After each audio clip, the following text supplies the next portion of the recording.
We have to find somebody that'll work with us that has dealt in the dirtiest of dirty business. We're losing. Diddy's career may be finished, especially after 50 Cent released those prison tapes and the internet went into a frenzy. People immediately started asking what else 50 was holding back. And when he spoke about his Netflix docuseries Sean Combs, The Reckoning, he made it clear that what's already been shown is only the start. According to him, there's much more footage still to come. Is there other stuff that you just have not shown? Yeah, well, everything couldn't make it. That's right. 50 Cent has now hinted that more Diddy-related tapes could be released publicly on YouTube, making them accessible to everyone. But the most explosive development to come out since that interview is a new allegation that Diddy attempted to intimidate or influence a juror. Here's what's been reported so far. Well, Diddy was recording because he thought he was about to beat the case. So he wanted to do a Netflix documentary. Didn't pay the guy, and then 50 got all 140 hours of footage of secret Diddy tactics. Well, there's a guy named Neil who was mentioned in the court, works right up under Diddy, was organizing everything. Allegedly, they are saying that he is on video, film, tampering with witnesses, giving out addresses, offering money, bribing, we'll pay for your lawyers, all kind of shit that could be counted as witness tampering, obstruction of justice. And 50, of all people, has his hands on this footage. And I'm hearing that this could implicate Diddy's lawyers in some bullshit. They could be charged. This shit is getting wild. And I'm hearing that this 50 Cent documentary is just the fucking tip of the iceberg. This guy in this video said one specific name, and it was Neil, and it automatically made me think of Neil Dominique. Everything that we just covered the other day that came out from Diddy's former chef, Jordan, who was going to be a witness testifying against Diddy in the criminal trial. You remember, she just took to her Instagram calling out Neil Dominique, saying that he was basically the one to give Diddy information that she was testifying to the grand jury. She has been claiming for a while, when she testified to this grand jury on April 2nd of 2024, just 2 weeks later, Diddy's attorney would text her saying, "Dear Chef Jordan, this is Aaron Dyer. I'm Sean Combs' attorney. I left you a voicemail last week, but wanted to follow up. I have been told you have been contacted by law enforcement and might want an attorney to represent you." So that man in this video was basically saying that 50 Cent has video footage of Diddy talking to these people and setting this up to go after witnesses. And the craziest part is that 50 Cent is now confirming it himself. After rumors started circulating, he openly admitted that he has 140 hours of footage, even posting online, "Yes, I have the footage, LOL." That single statement sent shockwaves everywhere. But it doesn't stop there. He's also started explaining why he decided to go after Diddy so aggressively in the first place. Else is telling us it's clear. I don't have any reserve, like the fear that they would actually have towards him. I don't think he's special. And as it turns out, many people who previously refused to take part in earlier documentaries finally agreed to speak this time. They trusted 50 Cent and no longer felt afraid to tell their stories. There's a lot of people in this docuseries that wasn't in the previous docs that you saw because they said, no, I'm gonna do that one because 50, that's gonna be the big one. Because I'm not scared of none of that. Like, I think it's just the way I was brought up. I don't really register those things. I've been through way more extreme things than these people. I look at the project, it's just another project to me, and they can look and create reasoning for it. It could be their personal take on why it's the way it is, but if they watch the docuseries itself, they'll understand it's been done tastefully and it is the best version of a docuseries that you'll see on this. Well, he is a big part of the culture. Like he's a respectable, he made it to a respectable position within culture. Any smart person would pick their fights. And you say, I don't really get anything out of it, it's not my business anyway, so why say something about it? Like, The docuseries is me putting together people who had different experiences and letting them tell their truth, right? And a lot of things come out that make clarity for you in a different way to it. But I only was comfortable saying stuff about him because I've been saying it for 20 years. I've said it since that day. That day, I'm like, what? One of the biggest breakthroughs was obtaining footage from Diddy's final days before his arrest and indictment.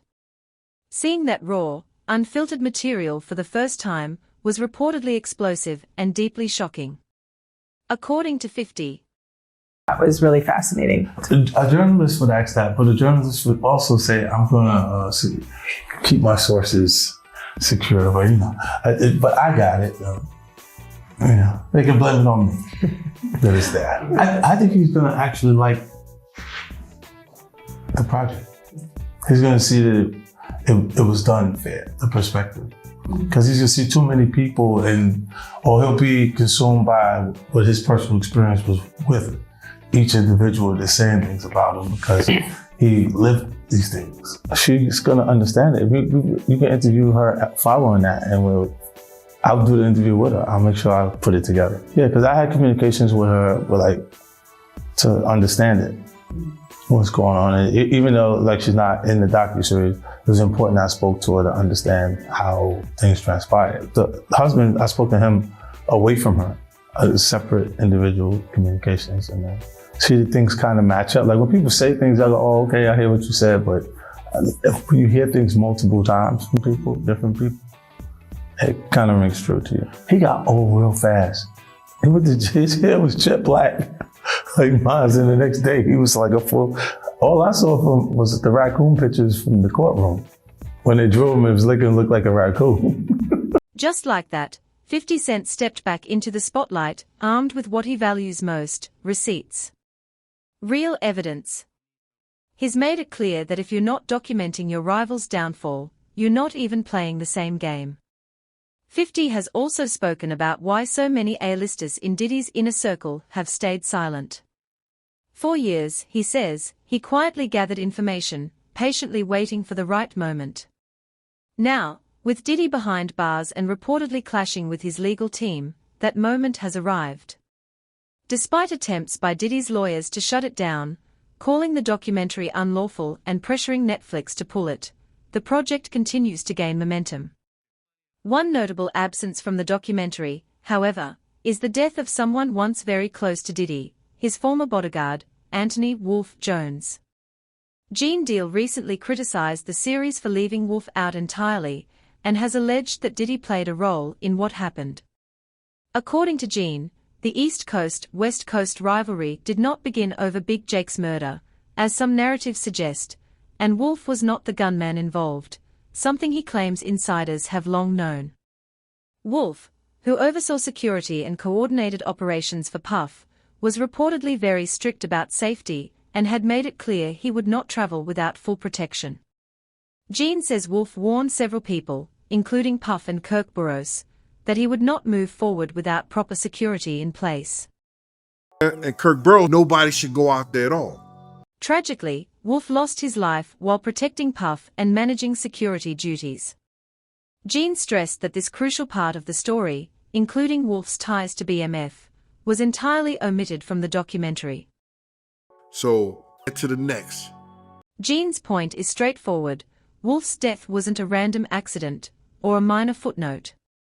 It was directly connected to the power dynamics of the industry and the decisions made by those at the top, and it deserved far more attention than the documentary gave it. Meanwhile, Diddy and his family are allegedly preparing a massive $1 billion defamation lawsuit, potentially one of the largest ever, as a response to the series. But as 50 Cent pointed out, filing a lawsuit like that would require proving that everything in the documentary is false, which could open the door to even more damaging scrutiny and complications. Financially, Diddy is also under serious pressure. Even with his wealth, the cost of non-stop legal battles, appeals, and high-powered attorneys is taking a toll. Without new income coming in, the lifestyle he's been used to may become impossible to maintain, and that, some believe, could end up being the real punishment. What makes things even worse is the revelation that Diddy secretly recorded private conversations with his own lawyer, Mark Agnifilo, the same attorney who had successfully defended him in court. That's a major betrayal. The legal system depends on confidentiality and attorney-client privilege so lawyers can speak openly and protect their clients. By allowing those conversations to be recorded, Diddy completely shattered that trust.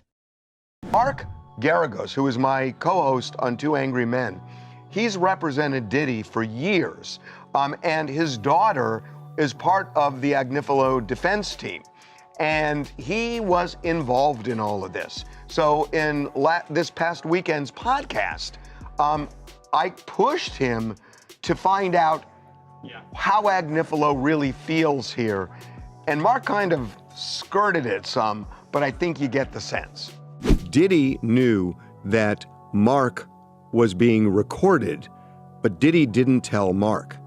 Does Mark feel betrayed by Diddy? I've not talked to Mark about it. What do you think? Would feel. What do you think? I will tell you, I'll just tell you, if it was me, I would be more than a little upset. I was more than a little upset when the client didn't know and I was being recorded. I mean, there was a while there where I was meeting clients under bridges, freeway bridges, because I was PTSD over it. So I think, as a lawyer, it is one of the most inviolate oaths that you take to protect the client confidentiality and the client privilege. So I don't know, I haven't talked to Mark, but if I were Mark, I would be out of my head. Out of my head. It's incredible. Diddy did two things here. Number one, he betrayed Mark Agnifilo, who, to your point, did so much for him. Obviously, without Mark Agnifilo, may very well be spending the rest of his life in prison. The second thing that he did is, by having a third party that's privy to the conversation, the videographer in this case standing there, there's no privilege, right? Diddy waived that entire privilege. Right. Now, it didn't end up backfiring because it seems nobody knew about it until the end of trial, and what are you going to do at this point? But it's such a callous act by Diddy to just sell out his lawyer like selfish. That. It's so selfish. And ever since Diddy made this incredibly reckless mistake, disturbing details about his alleged criminal behavior have continued to surface. The documentary weaves in footage from that period showing Diddy out in public, stopping to take photos with people, mostly men, who approach him. In one moment, he jokes about needing hand sanitizer and a bath after all the hugs, saying something like, "That's what I have to do. It's like 150 hugs. You feel me? We've got to be realistic about what's going on out here. It's time to cleanse." In another clip, Diddy talks about hiring an editor to piece together videos of Dawn Richard, a former member of Danity Kane and Diddy Dirty Money, who has since filed a civil lawsuit against him. In that suit, she alleges sexual assault, battery, abusive working conditions, and unpaid wages. The clips he wanted edited together were moments where she spoke positively about him. What makes this especially disturbing is that Dawn has every reason to speak out against him based on her allegations. So the idea that Diddy would try to reshape the narrative and present a false image of their relationship comes across as calculated and deeply unsettling. Was officially on the stand for 20 minutes. She will continue on Monday, but before I tell you what she testified to, I do want to give you a warning that she does talk about violence and abuse. Started off with Dawn testifying that she was working with Diddy from 2004 until 2011. She opens up about an incident she witnessed in 2009 when she went to Diddy's home in order to record. She said her and Cassie were downstairs when they heard Diddy yelling and coming down saying, "Where the F are my eggs?" She said Diddy grabbed the skillet full of eggs and tried to hit Cassie on the head, and she went down in a fetal position. Was punching and kicking Cassie before he put his arm around her neck. Diddy then grabbed her by the hair and dragged her up the stairs, and she was in shock. She said she was so in shock she did not intervene, nor did she call the police. Next day, she said Diddy locked her and another person in the recording studio and threatened them. In her own words, he said what we saw was what lovers in passionate relationships do. He said Cassie was okay and it would be in our best interest if we didn't say anything. He claims that Diddy then said he was trying to get them to the top of the industry before threatening them by saying where he comes from, people go missing if they talk. Then after all of that, he got them flowers. Prosecutor then asked, how did you understand that? And she said, death. His attorney yelled objection, and then they had a sidebar. That's when attorneys from both sides will come up to the judge and whisper between one another and nobody else can hear. If she witnessed, and she's saying that she witnessed a gangbang, which actually we know it as called a train. And she worked on the album, The Train to Paris. And like I heard one of the YouTube, it could be Tistel, say that we didn't know what the train to Paris meant. But now we know that the train to Paris was a train in Scotland, according to Dawn. It wasn't a train in Paris, it was a train in Scotland. Now, the series also features audio from a 2008 proffer interview with Dwayne Keefe D. Davis, who is currently awaiting trial in connection with the 1996 murder of Tupac Shakur. A proffer, for context, is a legal arrangement that allows someone to share information with law enforcement without their statements being directly used against them in court, though it does not grant full immunity. In the documentary, Davis gives a detailed account in which he claims that Diddy allegedly orchestrated Tupac's killing and offered $1 million to have it carried out. Yeah, and he even said that, like, in retrospect, that was probably the best thing that could have ever happened to Puffy. By Zip stealing the money, now Puffy... Is this proof that Diddy did it? Not necessarily. An interview or proffer like this doesn't automatically establish guilt. However, it becomes significant when combined with other evidence, especially testimonies from the alleged killer himself, helping to build a clearer picture of what might have happened. What makes you say you lost your empire because of that? He just called me and Zip was rolling up Greenleaf one night. He called and asked, you think it's safe to come out here to do our concerts? And I just said, man, give me like 50 tickets to each concert and we'll be out there with you. We'll go with you.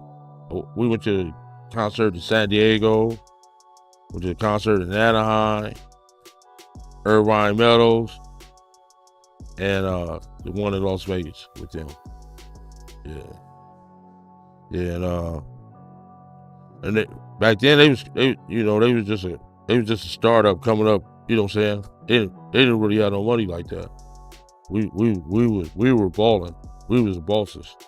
The documentary also explores Diddy's early life, his complicated relationship with his mother, and past romances often marked by abuse, offering a deep look into the mindset that shaped him as he rose through the music industry. This is a young man who grew up with street-funded privilege.